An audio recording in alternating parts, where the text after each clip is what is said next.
मुझको बुलाया, मैं कांवर लेके देवा घर आया। साथ में मैं अपनी जान को भिलाया, साथ में मैं अपनी जान को भिलाया। मैं कांवर लेके देवा घर आया, मैं कांवर लेके देवा घर आया। म्यूजिक बाय दिलीप सावरिया।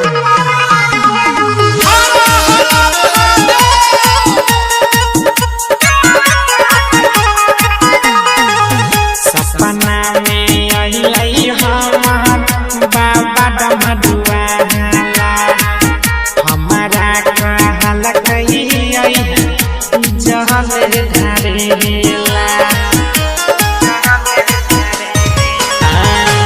सपना में अइलै हमार बाबा डमरुआला, हमारा कहलकै जल ढारेला।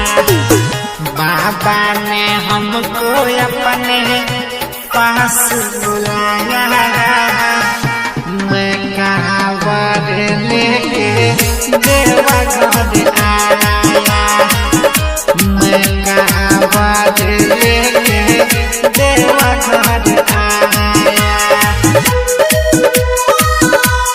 सावरिया रिकॉर्डिंग स्टूडियो हाजीपुर।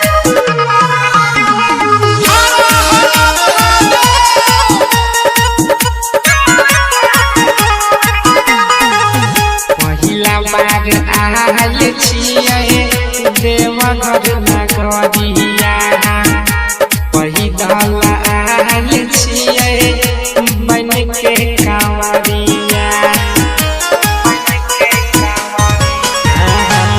पहिला बार आयल छियै देवा घर नगरिया, पैदल आयल छियै बन के कांवरिया।